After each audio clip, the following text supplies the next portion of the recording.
নমস্কার সকলকে। পাঠ করছি বনফুলের গল্প সরসজ্জা। শরীরের সমস্ত রক্ত টকবক করিয়া ফুটিয়া উঠিল। অজ্ঞাতসারেই হাতের মুষ্টি দুইটি দৃঢ় বন্ধ হইয়া গেল। নাসারন্ধি স্ফীত হইতে লাগিল। মনে হইতে লাগিল, এখনই যদি লোকটাকে হাতের কাছে পাই তাহলে মুন্ডুটা ছিঁড়িয়া ফেলি। সুখের বিষয় হোক আর দুঃখের বিষয় হোক, মুন্ডু হাতের কাছে ছিল না, ছিল খবরের কাগজটা। সেখানে ছিঁড়িয়া ফেলিলে লাভ নেই, নারী ধর্ষণকারী অক্ষতই রহিয়া যাইবে। ইহার কিন্তু একটা প্রতিকার করা প্রয়োজন। দেশের নারীর এই লাঞ্ছনা যদি নীরবে সহ্য করিয়া চলি, তাহলে আমার পৌরুষের মূল্য কি? সমস্ত ছাত্র জীবন নানাবিধ ব্যায়াম করিয়া হাতের গুলি এবং বুকের ছাতি বাড়াইছি। কলেজের স্পোর্টের সকলে সেরা ছিলাম, কিন্তু শরীরের শক্তি সঙ্গত করিয়া কি লাভ যদি নারীত্বের মর্যাদায় রক্ষা করিতে না পারি? ইত্যাকার নানা রূপ যুক্তি মনের মধ্যে তাহার স্বরে চিৎকার করিয়া ফিরিতে লাগিল। করিলে কি হইবে? উপস্থিত কিছু করিবার উপায়ও নাই, একা উঠিয়া বসা ছাড়া। তাহাই করিলাম, উঠিয়া বসিলাম এবং জানলা দিয়া ভ্রুকুটি যুগল মুখে বাহিরের দিকে চাহিয়া রহিলাম। বাহিরেও অন্ধকার, গাঢ় অন্ধকার। আকাশে মিটিমিটি করিয়া তারা জ্বলিতেছে। মনে হইল সমস্ত আকাশের নক্ষত্রগুলো আমাদের দুরবস্থা দেখিয়া মুখ টিপিয়া হাসিতেছে। অন্ধকারে সারি সারি দাঁড়াইয়া আছে। ওগুলো তাল গাছ নাকি প্রেতের দল? আমরা কি ভূতের রাজ্যে বসবাস করিতেছি? দূরের পাহাড়টা অন্ধকারে মনে হইতেছে যেন একটা বিশাল হিংস্র প্রাগৈতিহাসিক জন্তু ঘাপটি মারিয়া বসিয়া আছে। সুযোগ পাইলেই সমস্ত দেশটার ঘাড়ে লাফাইয়া পড়িবে। আবার খবরের কাগজটা খুলিয়া পড়িলাম। একজন অসহায় নারীকে প্রকাশ্যে দিবালোকে, ছি ছি, ভাবতেও সমস্ত অন্তঃকরণ সংকুচিত হইয়া ওঠে। দেশে কি পুরুষ নাই? সাময়িক পত্রিকার পাতায় পাতায় বহু সন্তরণশীল, ব্যায়ামশীল, লম্ফনশীল বীর পুরুষের ছবি দেখি।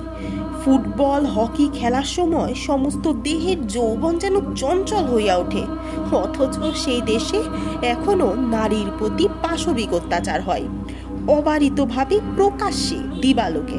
আমরা জীবিত না মৃত? অভিভূতের মতো বসিয়া রহিলাম। সাত করিয়া একটা শব্দ হওয়াতেই চমকাইয়া উঠিলাম। পাশের লাইনে একটা গাড়ি আসিয়াছে, তন্দ্রা আসিয়াছিল, ভাঙিয়া গেল। মুখ বাড়াইয়া দেখিলাম যে স্টেশনের নামিব তাহা নিকটবর্তী হইয়াছে। স্টেশনের আলো দেখা যাইতেছে। এদেশে আর কখনো আসি নাই। চাকুরির চেষ্টায় ঘর ছাড়িয়া বাহির হইয়াছি। শ্বশুর মহাশয় তাহার এক পরিচিত লোককে পত্র দিয়াছেন। তিনি চেষ্টা করিলে চাকরি হয়তো জুটিতে পারে। এই শহরে ইতিপূর্বে কখনো আসি নাই। বিহারের একটি শহর, রাত্রিও বেশ অন্ধকার। শ্বশুর মহাশয়ের পরিচিত সেই ভদ্রলোককে যদিও আমি চিনি, কিন্তু এই অন্ধকার রাত্রে এই অপরিচিত শহরে তাহার বাসা খুঁজিয়া বাহির করা সহজ নহে। স্টেশনে খোঁজ করিয়া শুনিলাম শহরের ভেতরে একটি হোটেল আছে। ঠিক করিলাম হোটেলে রাত্রিবাস করিয়া সকালে ভদ্রলোকের খোঁজ করিব। একটি এক্কা সহায়তায় উক্ত হোটেলে আসিয়া পৌঁছানো গেল। হোটেলের মালিক দেখিলাম বেশ সদাশয় ব্যক্তি। আমার খাওয়া দাওয়ার ব্যবস্থা করিলেন, দ্বিতলে একটি কুঠুরিও দিলেন এবং সদাশয়তার অতিশয্যে একটি দড়ির খাটিয়াও দিলেন। যৎসামান্য আহার করিয়া সেই খাটিয়া আশ্রয় করিয়া শুইয়া পড়িলাম। আবার কুরুক্ষেত্রে সমর বাঁধিয়াছে। নারী ধর্ষণকারী কুরুগণের সহিত নারী রক্ষণকারী পাণ্ডবদিগদের ঘোর যুদ্ধ। স্বভাবতই পাণ্ডবদিগের প্রতি আমার সহানুভূতি যথেষ্ট, সুতরাং পাণ্ডব পক্ষে থাকার কথা আমার। কিন্তু কিরকম পাকচক্রে পড়িয়া আমি ভীষ্মদেবে পরিণত হইয়াছি। দ্রৌপদী ধর্ষক দুঃশাসনের মোসাহিবি করিতেছি। একটি ঘুষিতে মহান্ধ ধৃতরাষ্ট্রের নাসিকা চূর্ণ বিচূর্ণ করিবার প্রবল বাসনাকে অপূর্ব কৌশলে বাৎসল্য রসে রূপান্তরিত করিয়া ক্রমাগত হে হে হে করিতেছি।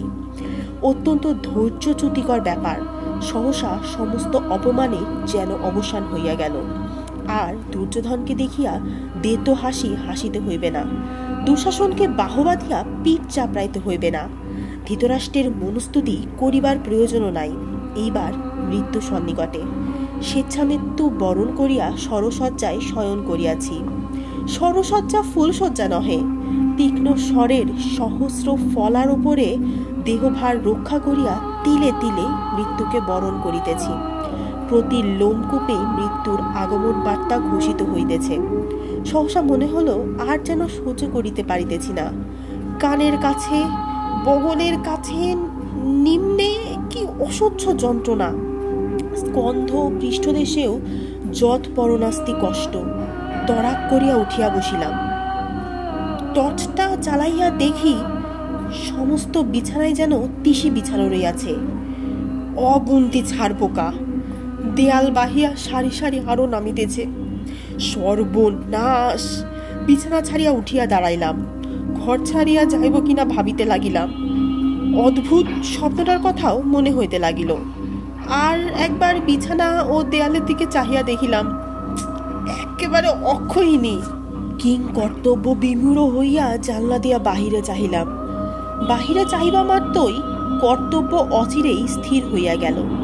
আমি দ্বিতলের কুঠুরি হইতে দেখিতে পাইলাম, ঠিক নিচের গলিটাতে চেক কাটা লুঙ্গি পরা একটি গাট্টা গোট্টা গোছের লোক একটি বাড়ির জানলায় উকি দিয়াই চোরের মতো সরিয়া গেল।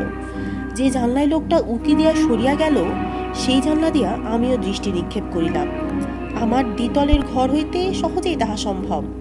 দেখিলাম একটি যুবতী শয়ন করিয়া আছে।